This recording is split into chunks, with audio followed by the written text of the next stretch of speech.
Hello and welcome back to Sinobabble.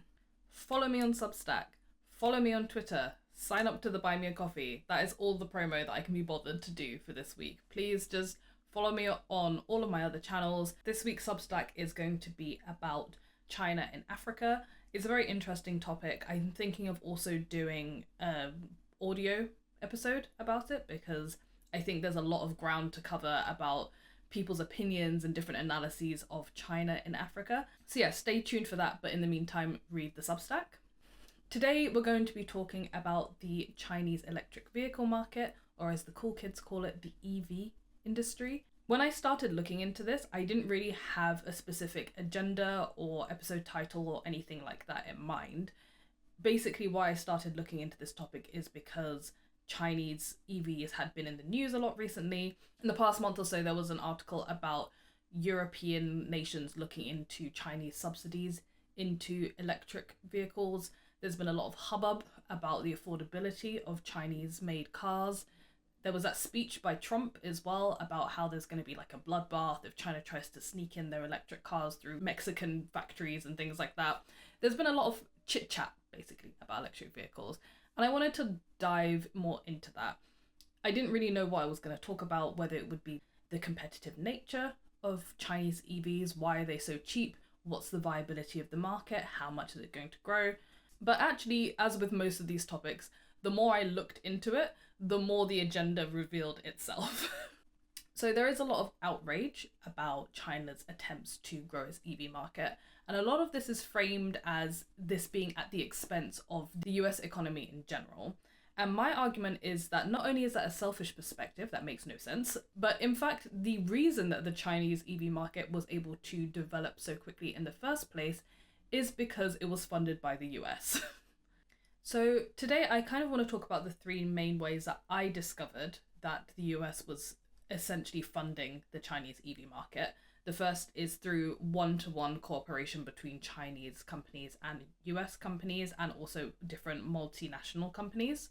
Indirect and direct investment by both American firms and the American people, and also the lack of focus or investment in domestic US companies, essentially pushing them towards going to China and developing their models or their electric vehicle technology over in China.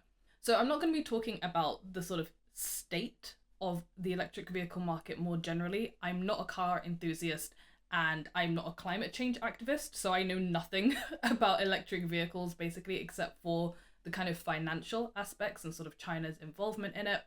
I'm not going to be talking about the quality of Chinese EVs or like their viability or things like that. There are many other channels and people who are interested in that, so you can go ahead and find those people if you want to hear about those topics. But before we get into talking about these financials, we have to, of course, start with a little bit of background about the growth and development of the Chinese EV market. So I don't know how everybody else feels about this, but I always feel that the push of electric vehicles, electric cars, has been really foisted upon us in the past 10 years or so by climate conscious governments and billionaires who are looking to cash in on people's climate consciousness. But actually, when I was looking into the market in more detail, I realized that in China, at least, the start of the EV industry stretches all the way back to the early noughties. So in 2002, the government announced that it was going to invest 800 million yuan, or 106 million US dollars, over the next few years for the development of electric vehicles as a springboard to profitability for China's auto industry. So not only were they going to be giving special grants and loans, subsidies, things like that, directly to electric vehicle companies, but they also explicitly stated that they will engage in technological exchanges involving electric vehicles with the United States, Germany, Japan, France, and Italy to help push domestic development of such vehicles. So after these announcements were made, a huge amount of new electric vehicle companies were launched, and we're just going to talk about one very briefly. It's probably one that you've heard of before. It's called BYD. It's become somewhat of a household name in the electric vehicle industry for good and bad reasons. BYD actually started out as a battery manufacturer in 1995 and actually only pivoted to making electric cars in 2002 after they bought a failing car manufacturer. After several failed attempts to build a marketable EV, they finally achieved success in 2005 when they launched their first consumer model, the F3. They went on to develop the first dual-mode hybrid electric vehicle, the F3DM, in December 2008. So China's sudden investment into electric vehicles makes a bit more sense when you look at their 5-year plans. So for people who don't know what that is, essentially every 5 years, China announces a new 5-year plan. This is something that they've had since they adopted the Soviet model in the 1950s, and this helps them set the course for development in all industries. So this basically decides what the government is going to invest in. So in the early noughties, like many other governments, China was becoming more interested in how to cut back on emissions. And the most obvious ways to do that were to cut back immediately on heavy pollutants. So energy factories and cars. In the 11th 5-year plan, which was from 2006 to 2010, China aimed to bring its discharge of emissions and pollutants down by 20%. So this included obviously transitioning to renewable energy sources like wind and solar, and improving on what they described as energy conservation practices. So this sort of led to the government changing the amount that they were going to give to the electric vehicle industry from being 800 million yuan to 10 billion yuan, which is a much more significant investment. And their goal was to release over 600,000 electric vehicles into the Chinese market by 2012. They also announced their support for other initiatives like electric vehicle public transportation, and they set up some pilot cities as well in order to be the ones to sort of like introduce and test the viability of these new schemes. So immediately following these announcements, obviously there was a huge flurry of new electric vehicle companies being established in China. The Beijing automotive industry, Chery Auto, lots of brands that you've never heard of before in your life. But just because there was investment available and people were interested in EVs, it doesn't mean that it was all smooth sailing from the get-go. If you look at it realistically, the initial figure of 800 million yuan or $106 million is really just not that much money. And even 10 billion yuan, which is about $1 billion to cover the entire of China and to create 600,000 electric vehicles is not a lot. If we look at 2011 in particular, the EV industry was struggling in China. The BYD F3DM model sold less than 100 vehicles domestically and only 11 internationally. And they had to cut back on their own targets, which were 800,000 vehicles to 600,000 vehicles, but in reality, they only managed to make 500,000 vehicles that year anyway. The reason that the market was sort of wavering in the first instance was because of lack of readiness, basically, for people to start driving electric vehicles. There weren't a lot of things like charging stations available. And also at the time, there was a focus on quantity over quality. And this is summarized quite nicely by this quote from McKinsey, who did some analysis on this. Despite a concerted effort by the government and domestic automakers, the expected surge in electric vehicle production and sales has not occurred. The government's 12th 5-year plan targets ownership of 5 million battery electric vehicles and plug-in hybrid electric vehicles by 2020. Yet just 1,000 of these vehicles were registered in the third quarter of 2011. Despite investments totaling nearly 10 billion renminbi or $1.57 billion in battery R&D by Chinese automakers and suppliers, few Chinese vendors are qualified to provide electric vehicle batteries to the auto industry. Government-sponsored subsidies have failed to stimulate consumer demand. Electric vehicle buyers in Shenzhen got 120,000 renminbi per vehicle, but automakers sold only about 600 such vehicles in 2011. Planned infrastructure rollouts have also failed to materialize. The Ministry of Science and Technology has called for the construction of more than 400,000 charging piles by 2015, yet the State Grid Corporation of China and China Southern Power Grid combined built only 16,000 in 2011. As a result, China has fallen behind not only its own goals, but other major automotive markets in its readiness to support an electric vehicle industry. But despite these setbacks, continued investment in the industry did help it pick up again.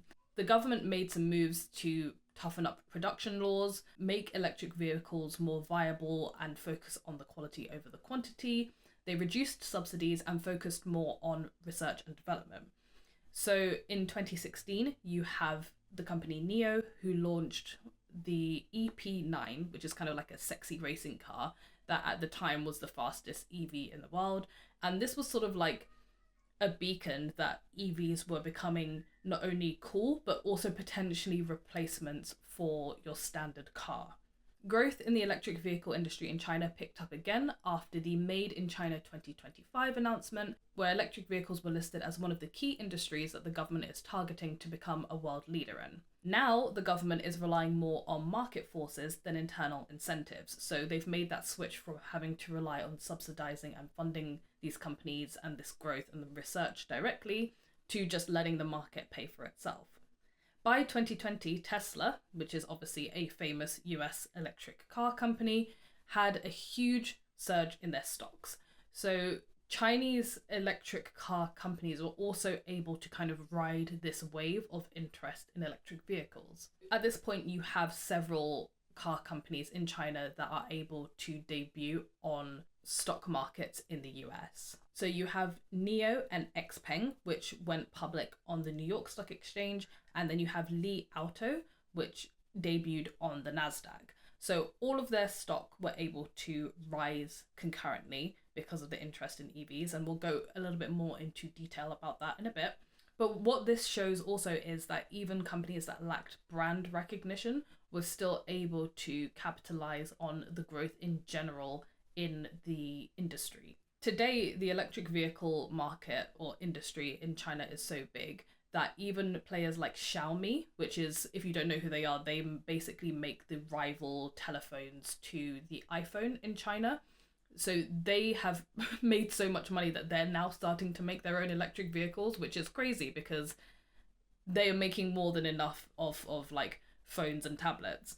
But it just goes to show how important and how profitable the electric vehicle industry is becoming, especially in China, where you have 10 million electric vehicles being sold worldwide, 60% of which were sold in China. So this kind of brings us to where we are today. Electric vehicles are such a huge focus of the Chinese government, their financial investment, their legislative investment, that electric vehicle companies are taking off not only in China, but these Chinese companies are also going global. But this fact, or the realization at least of this fact by major world governments, is suddenly causing these shockwaves that are leading to people like Donald Trump having to make these very dramatic speeches about the threat that Chinese electric vehicle companies pose to domestic manufacturers.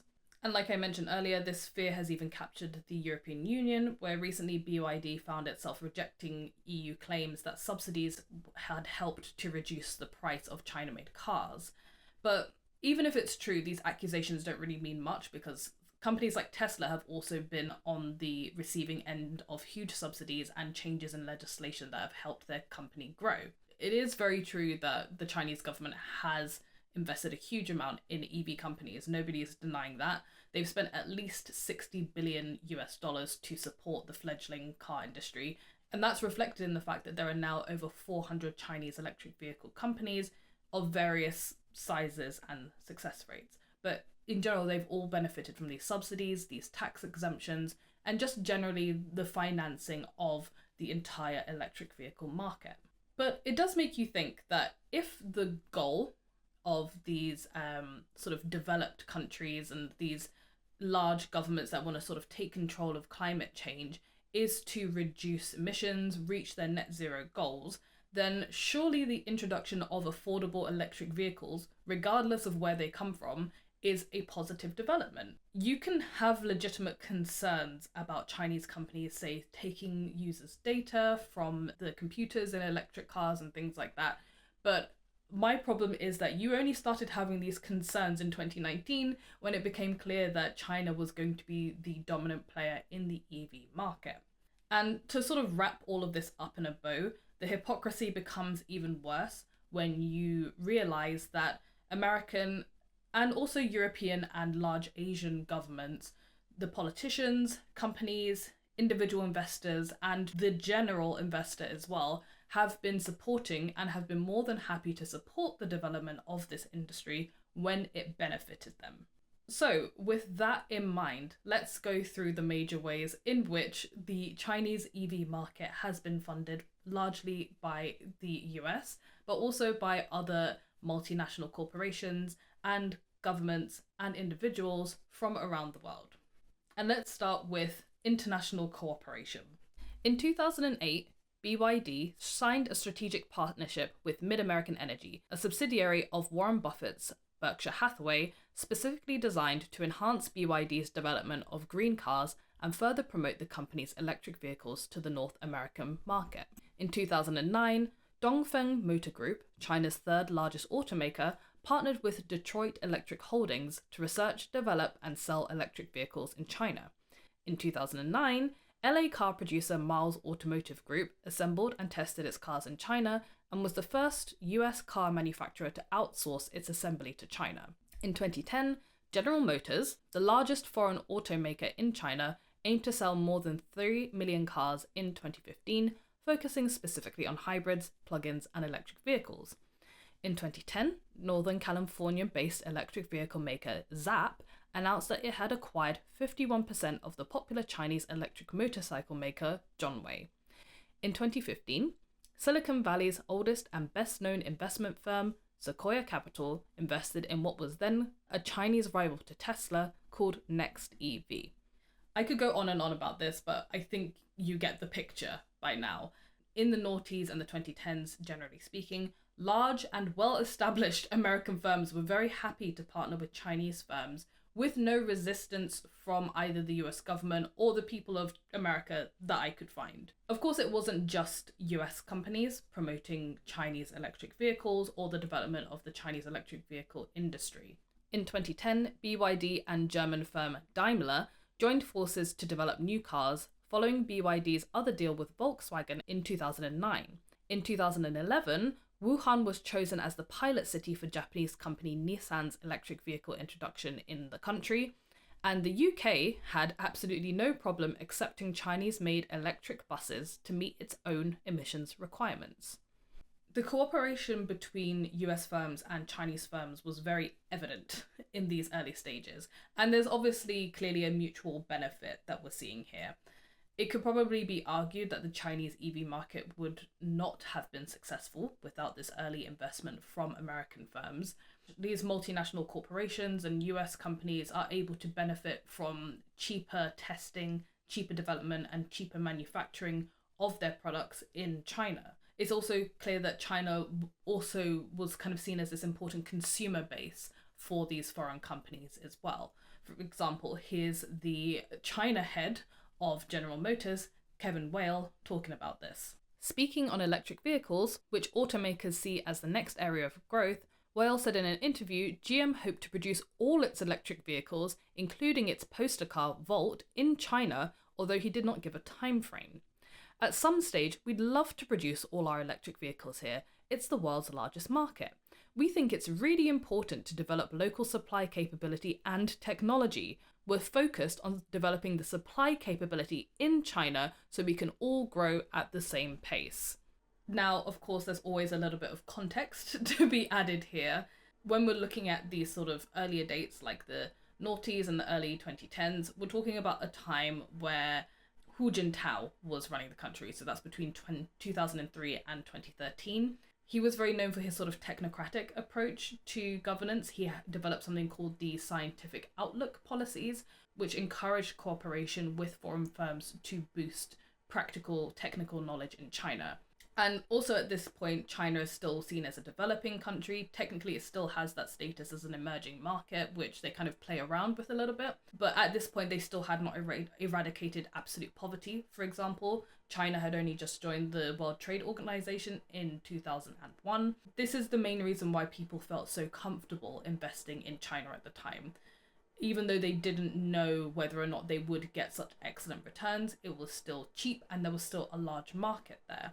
It's also worth pointing out that there was still talk at this time that China might become a democracy at this point, which is still crazy to me. But, you know, I only started studying China in like 2012, 2013, when it was kind of obvious that China would never become a democracy. So my view on it is tainted by hindsight, essentially.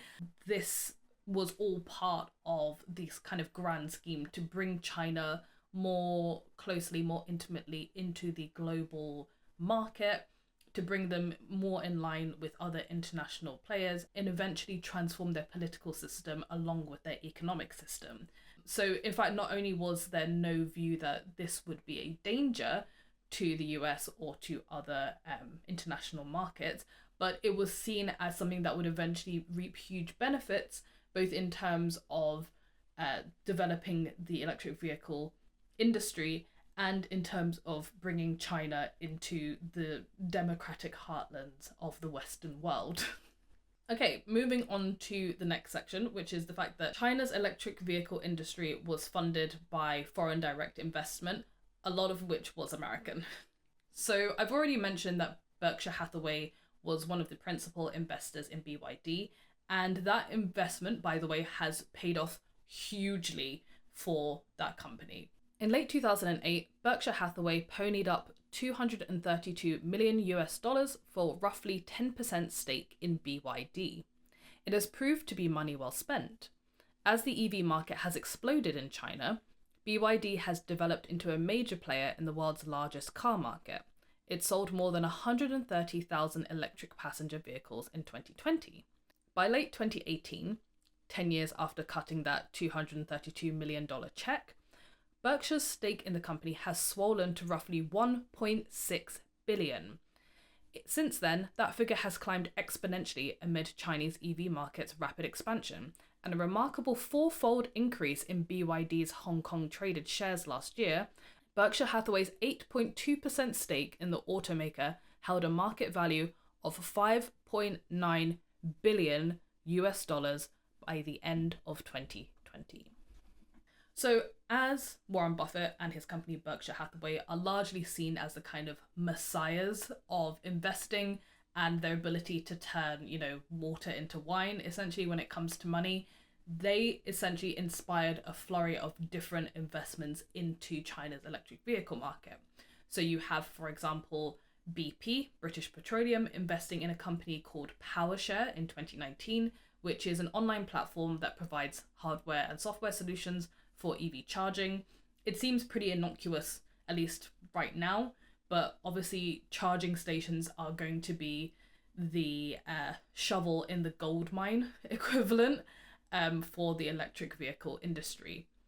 Going back to the IPOs that I mentioned earlier, when Li Auto debuted on I think the NASDAQ, it immediately raised over $1 billion US. So this is despite the fact that at this time, the US was trying to delist many Chinese companies from their exchanges, in particular due to the ongoing trade war. And fears over Chinese companies' suitability, let's say, for the American investor market are not totally unfounded. According to Li Auto's own accounting firm, Li Auto lacks sufficient competent financial reporting and accounting personnel with appropriate understanding of US generally accepted accounting principles. And the company itself had to admit that Li Auto has a reasonable possibility that a material misstatement of our company's annual or interim financial statements will not be prevented or detected on a timely basis. Some of these companies are even starting their own mutual funds. There's a Neo Capital Fund, which was launched in 2019, which has now raised $200 million, specifically from sovereign wealth funds, global insurance firms, pension funds, family foundations, and multinational corporations. And again, one of those companies was British Petroleum, which invested $10 million in the mutual fund. As recently as 2023, multinational Stellantis, which owns brands such as Chrysler, Fiat, Peugeot, invested over $1.5 billion in Chinese electric vehicle startup Leapmotor, and this follows on from German car maker Volkswagen's $700 million investment in XPeng in July. And similarly to these mutual funds that have been appearing, there are also EV-specific ETFs, which have been springing up, which an ETF, if you don't do any investing like us boring people, is essentially an investment vehicle that's usually managed by investment companies, someone like Vanguard or Hargreaves Lansdown, and it tracks the market for a bunch of different companies that they have invested this money in for. The fact that there are ETFs specifically for people wanting to spread their money across as many EV companies in general, including Chinese EV companies, kind of leads me on to my next point. So these sorts of ETF products are bought not only by individual investors who want to kind of save for the future. So for example, in the UK, we have something called an ISA, which is a tax-free saving account that anyone can open. And often people do open them with companies like Vanguard because you can kind of just throw your money in and you can have an index tracking portfolio that kind of does all the work for you. And you don't really know what you're investing in, so to speak. And there are lots of companies that buy pension funds. So for example, your employer might buy a pension fund with AXA or Aviva or Scottish Widows, and they will then buy stocks and shares or ETFs or put your money into an index fund. And again, you don't really have oversight over what they are investing in. Now, I mentioned earlier that in 2020, there were a few electric vehicle companies that went public on the US stock exchange. There are others as well that have gone public in Hong Kong, also in Shanghai. But the reason that these companies actually chose to go to the US where possible is because of the large amount of retail investors that put their money onto the stock market, again, without really thinking about it. It's not as common in China for you to invest your money in the stock market. It's more something that private companies or the government do. But retail investing, everyday stocks and shares, is very common in the West and particularly in the US. Surveys show that 55% of Americans own stocks, mostly relying on professionally managed pension funds, mutual funds, or exchange-traded funds, also known as ETFs, to run their current investments and retirement accounts. As index-based investments surge, the influence of global index providers has grown considerably. MSCI, FTSE Russell, and the S&P Dow Jones collectively guide more than 20 trillion in global equity assets. The MSCI Emerging Markets Index, which guides more than 1.7 trillion in investments in 26 developing countries, completed a major inclusion of locally listed Chinese stocks at the end of November, which increased China's total weight to more than 34% of the index as of January 2020. S&P Dow Jones also has an emerging market index that now has approximately 37% of its investments allocated to Chinese companies. When these added allocations are enacted, China's projected weight in emerging market indexes will rise towards 40% or more by the end of 2022. Put together, the newly increased portfolio investments in China have a tremendous impact that essentially contradicts current US government policy.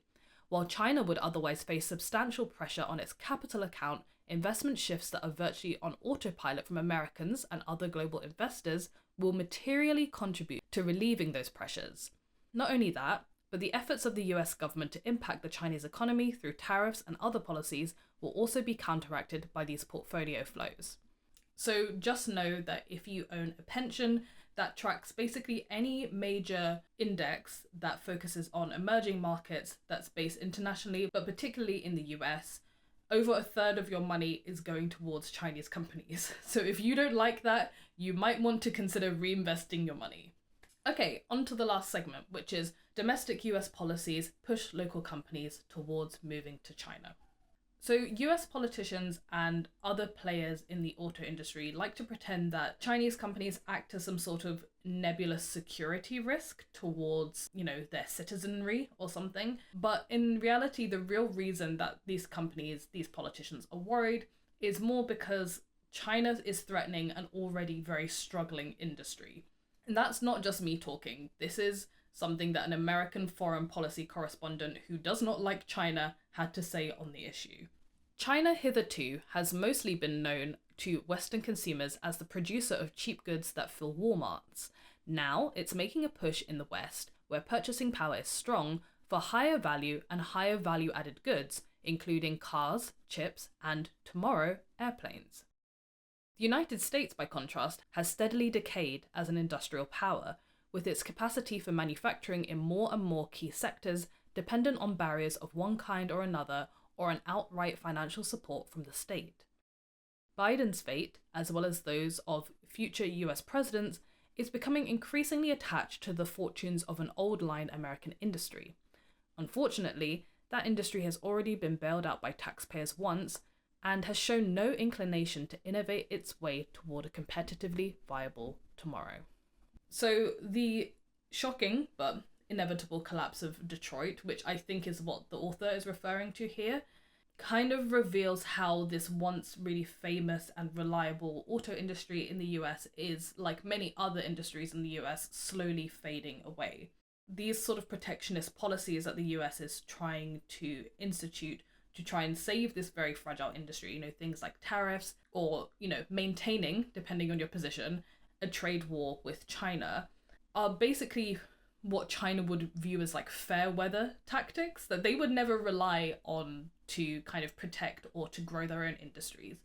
They're much more comfortable with taking direct measures, doing direct investment, getting direct input from foreign companies in order to pull up an industry from the bottom up. And because these tactics are way more direct and they're way more within the government, within the CCP's control, they are necessarily viewed with suspicion by the US because the US is used to kind of dominating consumer markets by basically just overpowering other nations with the force of their own market economics. The main issue here is not that China is going to infiltrate the American population and steal their data through like their GPS or something like that, I don't know, but actually that they're going to undercut the US auto industry, force them to market at lower prices, and horror of horrors, actually force them to compete fairly on the global market. They are literally out-Americaning the Americans. And once again, this is something that the Americans have admitted to. This is from the Washington Post 4 years ago. Some Western analysts still worry that China's investment could ultimately threaten foreign auto company sales in China and beyond. One particular concern is that an oversupply of battery-powered vehicles in China could prompt the country to export at cut-rate prices. American officials and companies have long complained that China's hefty government subsidy of industry leads to excessive production of goods, such as steel and solar panels, which spill into global markets and make it harder for US companies to compete. A rush of Chinese exports could create challenges, not only for individual competitors abroad, but also put pressure on the entire auto industries of other countries. And this is exactly what we're seeing today. The difference between now and, say, 2003 or 2010 is that at that time, the future of not only the Chinese EV industry, but electric vehicles in general, I would say, was very uncertain. Even in China, even though the government was pouring hundreds of millions into these companies, there was no viable electric vehicle that had come out. They were still struggling to produce batteries. Now the story is very different. And again, it's not just these politicians that are realizing this, it's also US companies. Just how many years ago? Is it 3-4 years ago, Tesla started building their Gigafactory in Shanghai? And this kind of plays into the next point, which is if China is seen as such a security risk when it comes to things like stealing of IP, stealing of technology, stealing state secrets, why are large US-based companies still moving over to China to produce their goods? And the reason is because it's better. The problem with the US's protectionism strategy is it doesn't work on the back end as well. So it kind of prevents companies from doing that cross-border collaboration, but it doesn't then say, and then we're going to invest in our own company so they can be successful at home. So this means that American companies have no incentive to keep all their technology in the US. Instead, we'll just take their products where there's funding. Let's take, for example, the US startup Amperis, which in 2015 actually partnered up with the city of Wuxi to build a lithium-ion battery factory. Funding for new batteries from young startups like Amperis has dried up in the US. Venture capitalists have shied away after big investments years ago in clean tech startups failed to live up to early hype. And the US government mostly will only provide small grants for basic research and development these days. But if a battery startup wants to find enough money to build a factory, odds are it's going to end up in China or somewhere else in Asia.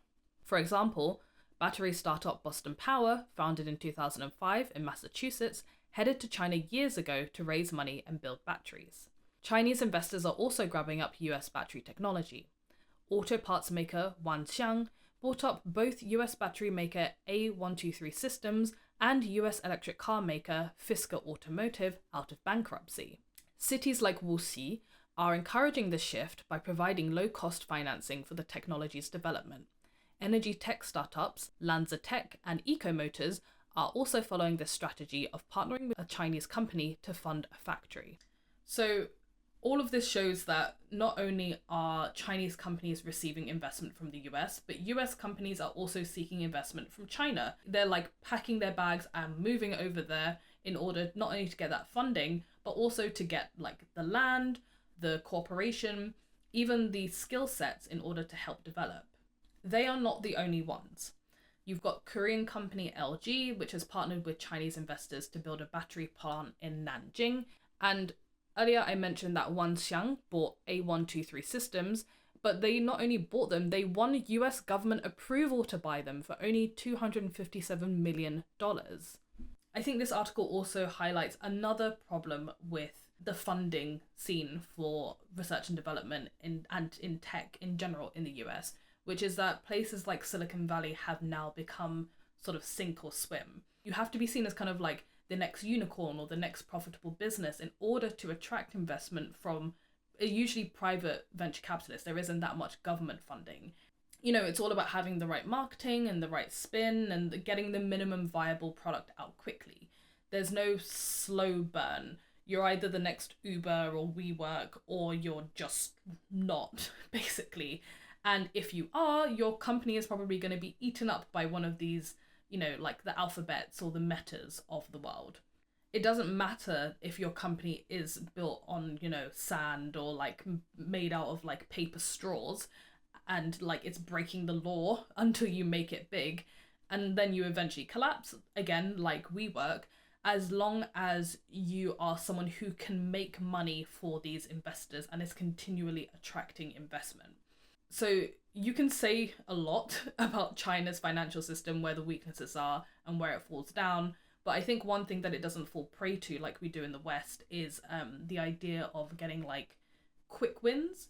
When it comes to investments, they definitely have a longer term plan in mind. If anything, they've still got the same plan that they had at the beginning of the Great Leap Forward, which is to outproduce the UK and the US when it comes to things like technology and steel. So, you know, essentially in 70 years, they haven't changed their plan at all.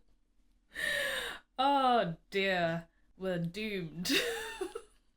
China is much more willing to be flexible in terms of regulation, funding, promotion, providing resources, training of individuals, introduction of new university courses in order to get whatever industry it has in mind to where it feels it needs to be. Because of this, China is a much more fertile ground for research and development, for startup tech companies, and this is something that foreign companies see and obviously are drawn to. This idea that Chinese companies are, you know, trying to steal tech state secrets and like are sending their PhDs to rifle through the files of like their supervisors in laboratories is just really banal propaganda, essentially. The truth is that the US doesn't have control over its own capital. It doesn't control its own companies. It doesn't own the tech. Whereas in China, all of these things are under the direct control of the state, and that upsets the US. I would be upset too. If I had been playing a game and I had been winning, you know, just like chucking my money here and there and sort of not really having to pay attention to what everyone else was doing, and then somebody else who had like an iron grip on everything, who had been way in the back, suddenly started taking over, I too would be mad. This is kind of a tangential point that I feel that other people have covered a bit better. If you're interested in kind of talking about the state of Western finances and things like why everything feels like a scam and why everything is kind of like a get-rich-quick scheme, there are other creators like CoffeeZilla or another podcast called TrueAnon that kind of discuss this in more detail. But in general, it feels like because the laissez-faire state of sort of Western finances, Western investment has kind of reached its peak, it doesn't feel like anything's very stable in terms of, where should I put my money? What should I spend my time doing? Where should I go next when it comes to developing my skills? You see now all those people who spent years investing in training up in coding, because tech and coding and working for the FANG companies was going to be the next big thing, are now subject to huge layoffs all around the world. And industries that were kind of a sure bet a few years ago are now threatened. I think in general, the reason that China has managed to get this advantage over the US and over West when it comes to auto manufacturing, the EV market, all of that, is because they have a long-term vision and they allow everything to be controlled and directed by the state.